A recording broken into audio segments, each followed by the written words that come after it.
Jeff Salzman here, and welcome to the Daily Evolver.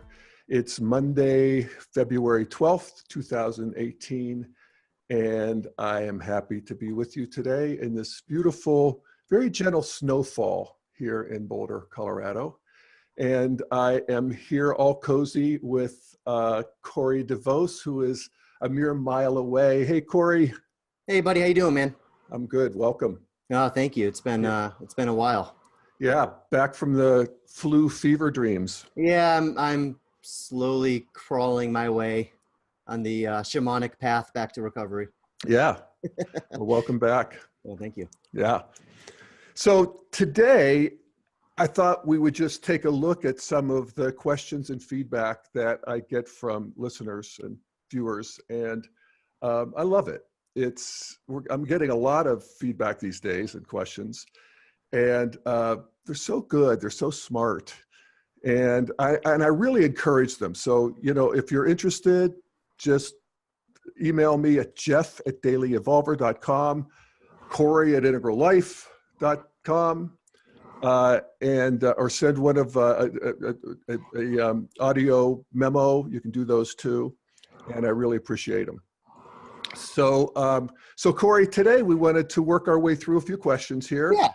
And why don't we start with the first one from Linda? Oh, and I'm going to do a screen share on this one. This is a cool one. Oh, cool. Awesome. So yeah, I'll read her question. First off, let me say, Linda, you've got, obviously you've got really good taste, because you say, "Hi, Jeff. I am a high school teacher and just wanted to share that I brought your Star Wars episode to my class, who are currently reading The Power of Myth by Joseph Campbell.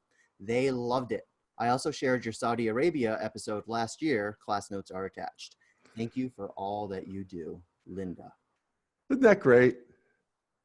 I mean, I love the idea that this would be being taught in high school, and I would assume that at some point it will be, if we're right about emergence and evolution.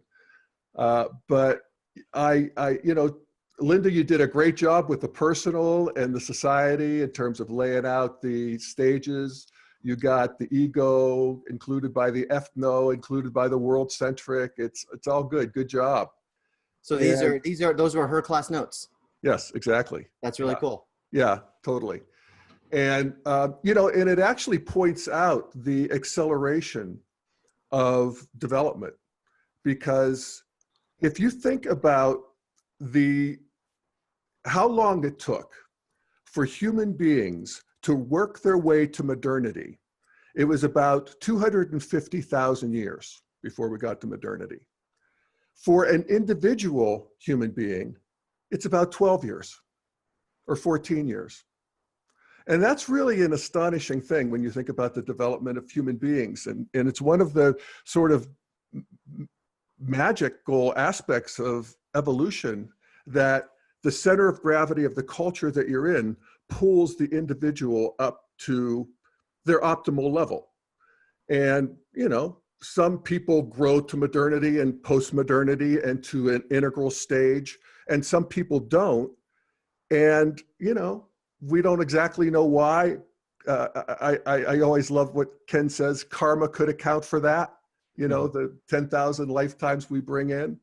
But at any rate, it's true. And I can think of, when I was in high school, that we were kind of all the same, my friends and I, when we were in 5th grade and 6th grade and then 7th grade and 8th grade. And, I was like, oh, I'm 13, I'm reading Ayn Rand. I'm all over the place intellectually, and losing my religion, becoming an atheist. And some of my friends were with me, and some of my friends just decided they were going to start being more interested in the opposite sex, and they started dating and coupling and getting married, and it was just a different kind of thing. And there's, just that natural move forward for people who want to go there. And to have an integral beacon, to have an integral center of gravity that is pulling kids up in a high school, I think it's, I think you're one of the first. I think it's right on schedule that this be happening. And it is a very encouraging thing. Yeah, it's cool to see. It definitely seems, Jeff, like some people really are born, it's the old nature nurture argument, right? Some people are born with just a certain amount of rocket fuel, that they Yeah. have available to them. Now, how far that rocket fuel is going to be capable of taking them in a single lifetime has a lot to do with the world that you're born into and the types of opportunities that are present for you, the types of communities that you can, you know, be a part of, the types of Absolutely. feedback loops that you have with your environment. And so, I mean, that seems to account for sort of this accelerating pace of evolutionary unfolding to a certain Yeah. extent. Yeah. No, it's true. And these other questions sort of get at different angles on this same thing. And so let's go to question number 2 from Kristina. Yeah.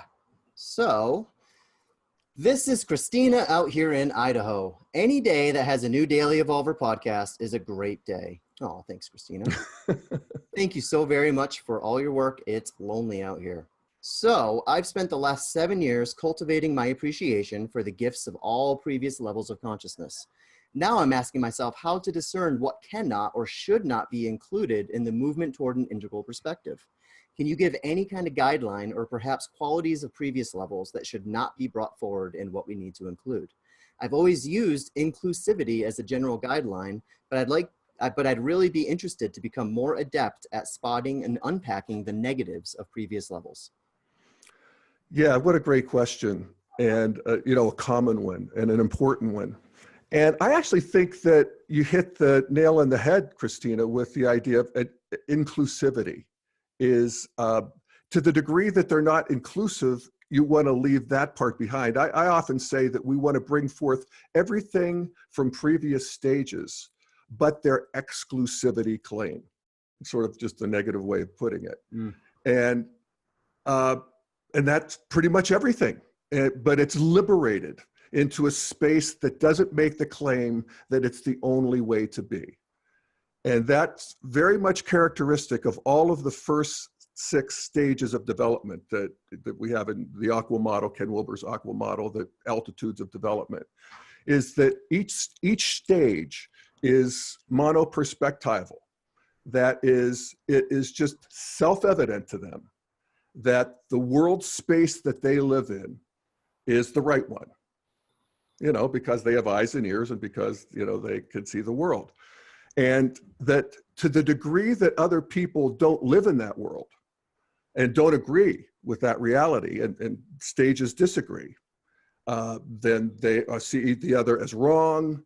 And then if it's worse than wrong, they're bad. And then they go to evil, and then they must be stopped and they must be eliminated. It's a whole cascade of bad news when you cast people who see the world differently as outside of your circle. And that's what each of these do, including, I might say, the highest of the first 6 stages, which is green, we call postmodern stage of development, the green meme, if you will. And their you know, motto is inclusivity and tolerance and multiculturalism and, you know, the diversity insight, which is brilliant and amazing. But they actually don't include people who don't agree with them. Right. So yes, you could be of any creed and color or body type or gender or whatever you are, as long as you're multicultural. But if you're not, if you voted for Trump, sorry, excluded. So, you know, so I could feel my own green self who says, yeah, but these people are dangerous. You know, they're racist, they're anti-environment, they're whatever. And so, you know, welcome to the fight. Just because we're integral and friendly to all stages doesn't mean that we can't have political stands and that we can't get into the arena and do the fighting. But we do it from a bigger view that doesn't demonize or vilify the people who are at the stage of development that they ought to be. Mm-hmm. So, yeah, and I think the next question actually gets to a sort of a deeper penetration on this. Corey, wouldn't you say? Yeah, I think so. So why don't you read it? This is from Durwin. And Durwin's very smart and always has such great insights. And go for it, Corey. Yeah, okay. So Durwin writes, Jeff, it might be worth you revisiting the distinctions within integral psychology regarding enduring versus transitional structures. We need to affirm the healthy expression of amber traditionalism collectively while personally, the goal is to heal any remaining amber subpersonalities so that we can experience that mini transformation that comes from no longer having any of our subjectivity stuck there. Stop there, Corey, for a second. Sure. Because I love that. So we need to affirm the healthy expression of amber traditionalism collectively, and personally, the goal is to heal the remaining amber subpersonalities. So to see and heal the parts that are stuck there. Mm-hmm. So that we can experience the mini transformation that comes from no longer having any of our subjectivity stuck there. So we want to include it, but liberate it. That's right. And I love how he puts things. But yeah, anyway, I do too. It's sort of using awareness to kind of lubricate the gearworks, right? So that everything starts kind of moving forward a little bit more smoothly. Right so the second half of his question was, in other words, the view of traditional is gone for us at anything beyond a traditional stage. Although we might be able to remember what it was like for us when we were traditional. The rung of amber is built into the cognitive structure we already have now. In that formal operational cognition literally enfolds the concrete operational structure. We don't have to worry about that. So he's basically talking about ladder climber view here, which is important, I think. Okay, so ladder climber view. This is a formulation that we use in Integral. And I got to say, I've never quite got my arms completely around it. So lay it on us. Yeah, sure. So I think the general idea of ladder climber view is, first off, you're the climber, okay? And development, the lifelong process of growing up through multiple stages of development is sort of like a ladder that consists of multiple rungs. So the question is, when you move from one rung to the next rung, what's included and what isn't? And this is where we get into the previous question. So what Durwin's pointing to is basically saying, which is what Ken Wilber is saying, is that the rungs themselves are what's included. And those are called enduring structures. But the view from those rungs, that's not included. And those are always left behind. And those are called transitional structures. Okay, so I'm amber and I'm moving to modern. So yeah. I'm moving amber to orange. I'm traditional to orange. And so the rung of traditionalism stays with me. That's there. Yep. But I can no longer think as a traditionalist because I have this whole new strata of capacity online. That's right. You don't interpret the world. You don't have the same framing. You don't have the same vantage point on the world as you did when you were at that previous stage of development. It may be a simpler way to look at it is, as we grow, we sort of unfold from first person to second person to third person views. Well, when we're at the first person stage, the only perspective we can take is a first person view. So our view is inherently narcissistic and self-centered because that's literally the only perspective we can take. Yeah. When we grow and we hit second person, and then later on down the line, we hit the third person, we no longer have that exclusive first person view on the world, but we still have access to first person perspectives. Yeah. So that's the wrong that stays. Yeah. And as Durwin says, we can remember what it's like, and we can feel into and empathize and so forth, but we can't be limited. We can't uncook the egg. Yeah, that's right. So, even the Buddha started at square one, and, he ended up, throughout his life on, way up the ladder, and yet the Buddha still needs to eat and shit every day, right? That there's that rung of development that's never left behind. I don't want to think about that.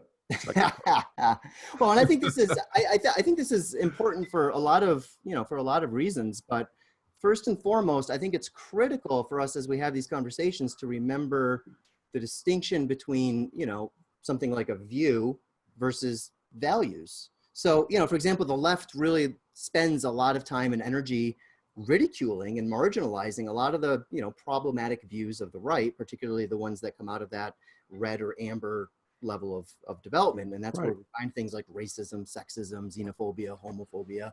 Those are the views of this amber stage of development. And, they should be negated. Those views are no longer compatible with the center of gravity of civilization today. But the thing that I think a lot of liberals, or just a lot of folks on the left forget is, those are all views, and those should be sort of marginalized out of culture. But things like the drive for safety, the drive for belongingness, the need to have a shared group identity, the need to have some degree of moral certainty, the need for enduring traditions. I mean, these aren't the views of Amber, these are the core values of Amber.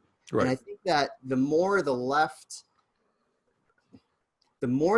continues to only address the problematic views without actually trying to acknowledge and understand and account for the values, the underfed values of the Amber stage, well, Right. that's where the really nasty views come from, is from those values, first and foremost, not being met, not being fulfilled. Yeah. And when you're not fulfilled, you tip over really easy into these, again, these really nasty kind of views. And the green has its own version of that, with the postmodern stage of development. The rung of postmodernism is, like you said, multiculturalism, contextualism, constructivism, aperspectivalism. But green's ability to fulfill those values, to see them fulfilled in the world, is often sabotaged by their own views, like pathological views, like outrage culture and moral relativism, cultural relativism. The denial of cultural development altogether is a view of green that actually prevents sort of a full-throated multiculturalism from coming online which is what green is. I mean, that's what they're supposed to do. They're supposed to fight traditionalism. Traditionalism is supposed to fight them. And the solution to the problem is integral. That's right. Actually it is. It's so we even be friendly to our green sisters and brothers. Yep.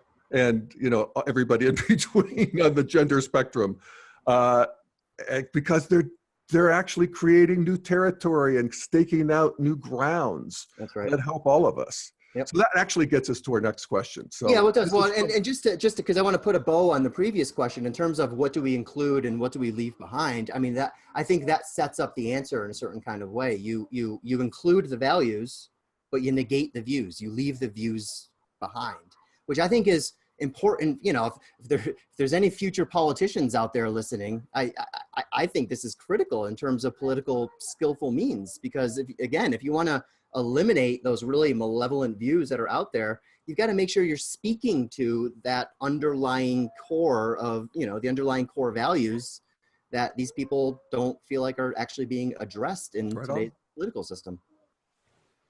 Right on, man. Well said.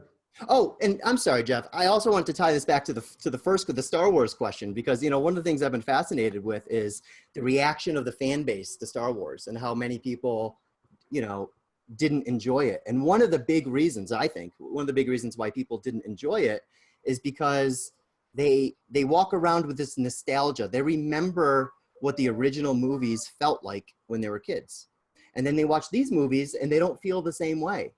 But of course not. Of course you don't feel that. You're not at that stage anymore, right? So nostalgia itself is a memory of a previous view that we once had that we can never really get back to again. I know. And that's why nostalgia is usually so sort of disappointing, like I get in these nostalgia kicks where I look at that's why the present is so disappointing too. Yeah, totally. How does it stack up to a hagiography of our past? That's right.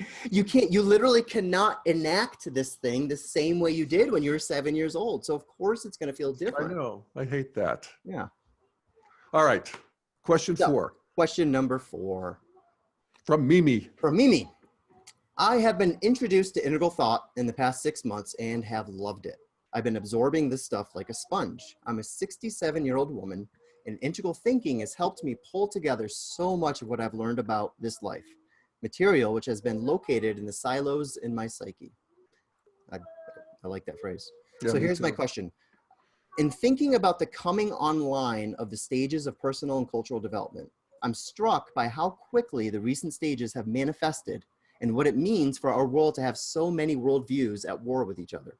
Red, amber, orange, green, and integral seem to be alive and well on this planet. Earlier stages used to last for millennia before a new one emerged. So my question is, how can we keep red, amber, orange, and green from destroying each other before integral can embrace and contain them?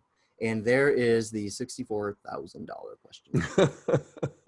I know that's an easy question.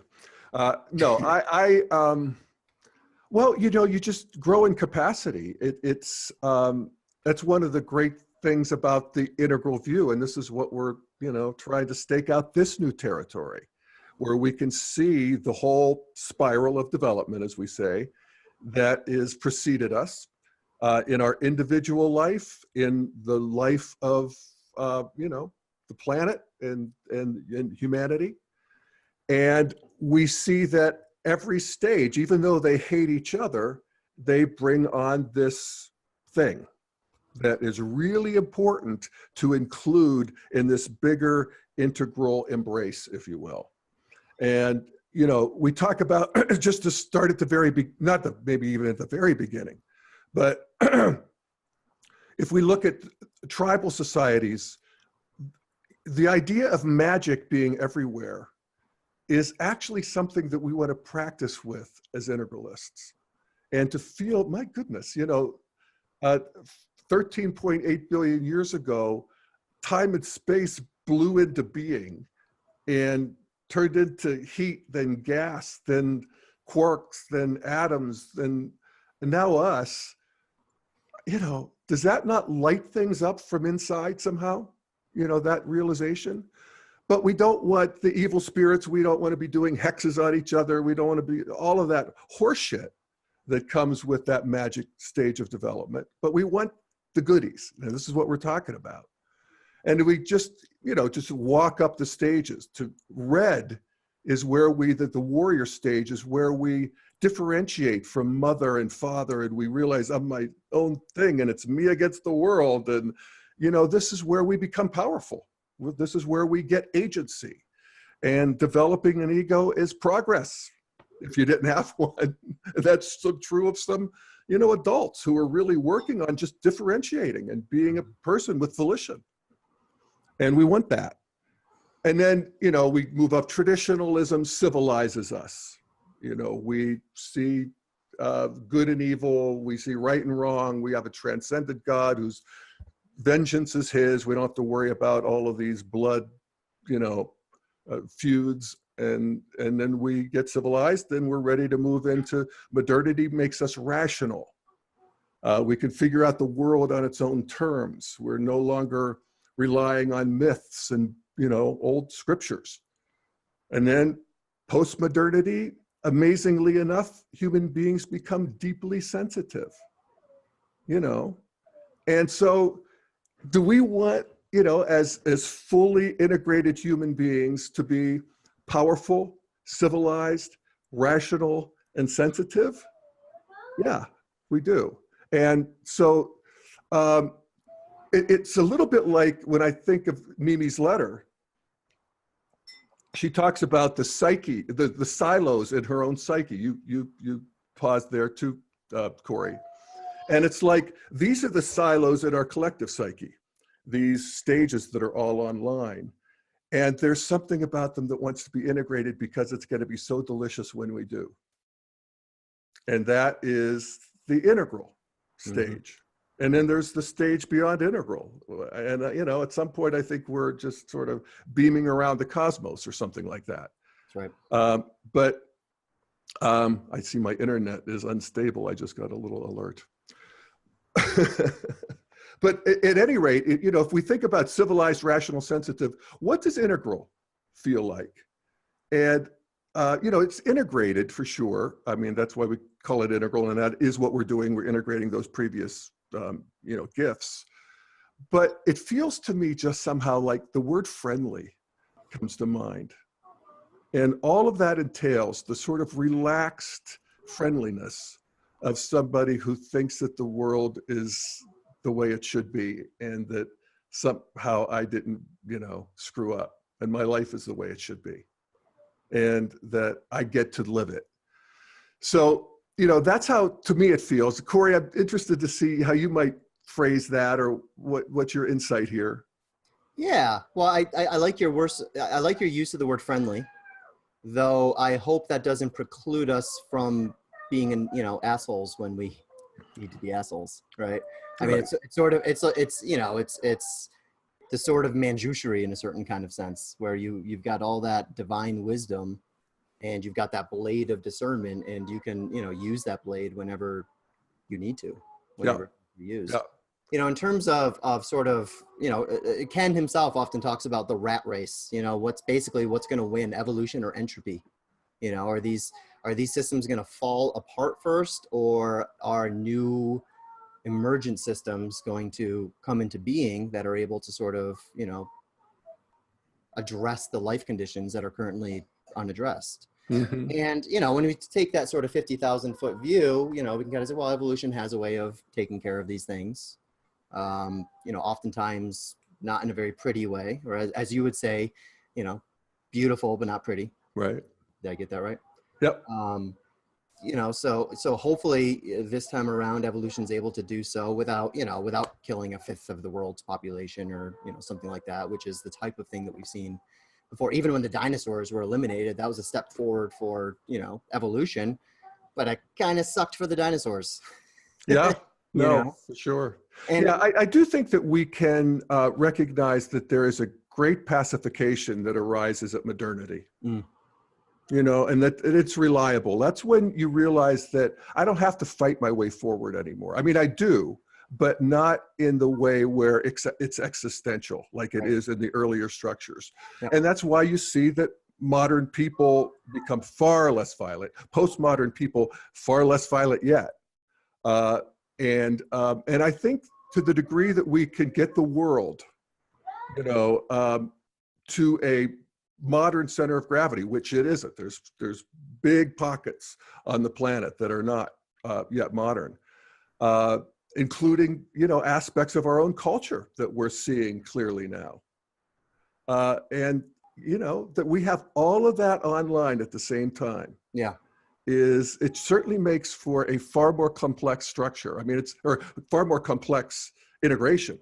That's right. Like Mimi was saying, you know, Yep. for most of human history, there was red fighting, you know, basically conquering tribal.